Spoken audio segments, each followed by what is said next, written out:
മറ്റൊരു വിഷയത്തിലേക്ക് ടി.ജി. മോഹൻദാസിനെ തള്ളി RSS. CJP സമരങ്ങളെ കുറിച്ച് നടത്തിയ പ്രസ്താവന അപലപനീയമാണ്.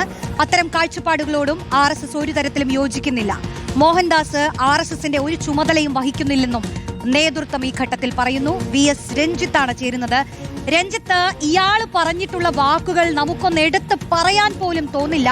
അത്തരത്തിൽ വിഷം വമിക്കുന്ന വാക്കുകളാണ് ടി.ജി. മോഹൻദാസിന്റെ ഭാഗത്തു നിന്നുണ്ടായിട്ടുള്ളത്. അതിലിപ്പോൾ ഒറ്റപ്പെടുകയാണോ അയാൾ? RSS പോലും കൂടെയില്ല.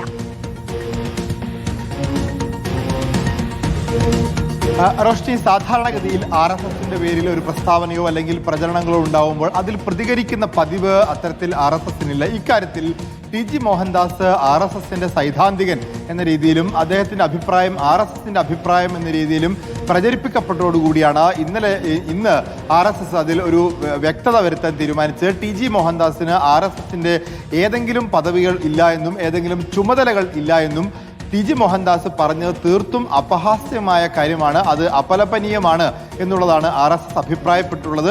അദ്ദേഹത്തിന്റെ അഭിപ്രായത്തോട് യോജിപ്പില്ല എന്ന് മാത്രമല്ല, അദ്ദേഹത്തെ RSSുമായി കുട്ടിക്കെട്ടി പ്രചരിപ്പിക്കുന്നതിനോടുള്ള വിയോജിപ്പ് കൂടി ഇന്ന് വാർത്താ സമ്മേളനത്തിൽ ഇന്ന് വാർത്താക്കുറിപ്പിൽ RSS വ്യക്തമാക്കുകയുണ്ടായി. RSSുമായി ഒരു തരത്തിലുമുള്ള വ്യക്തം ടി.ജി. മോഹൻദാസിനില്ല. സംഘപരിവാറിന്റെ പ്രസ്ഥാനമായിട്ടുള്ള ഭാരതീയ വിചാര കേന്ദ്രവുമായി നേരത്തെ സഹകരിച്ച് പ്രവർത്തിച്ചിരുന്നു. പക്ഷേ ഇപ്പോൾ ആ ചുമതലയും അല്ലെങ്കിൽ ആ ഒരു ബന്ധവും ഇല്ല. പൂർണ്ണമായും RSSന്റെ എല്ലാ പ്രവർത്തനങ്ങളിൽ നിന്നും ടി.ജി. മോഹൻദാസ് വിട്ടുനിൽക്കുകയാണ്, അല്ലെങ്കിൽ അതുമായി സഹകരിക്കുന്നില്ല എന്നുള്ളതാണ് ഇപ്പോൾ RSS വ്യക്തമാക്കുന്നത്. വിദ്യാർത്ഥികൾക്കെതിരെയുള്ള വിദ്വേഷ പരാമർശങ്ങൾ, സ്ത്രീകളുടെ അന്തസ്സിനെ തന്നെ ചോദ്യം ചെയ്തുകൊണ്ടുള്ള വിഷവാക്കുകളാണ് മോഹൻദാസിന്റെ വായിൽ നിന്നും കഴിഞ്ഞ ദിവസങ്ങളിൽ കേരളം കേട്ടുകൊണ്ടിരിക്കുന്നത്. സമൂഹ മാധ്യമങ്ങൾ ഒന്നടക്കം ഒരു വിഷജന്തു എന്നാണ് അദ്ദേഹത്തെ വിളിച്ചത്. അതിലാണിപ്പോൾ RSS കൂടി അദ്ദേഹത്തെ കൈയൊഴിഞ്ഞത്. VS രഞ്ജിത്താണ് വിശദാംശങ്ങൾ നൽകിയത്.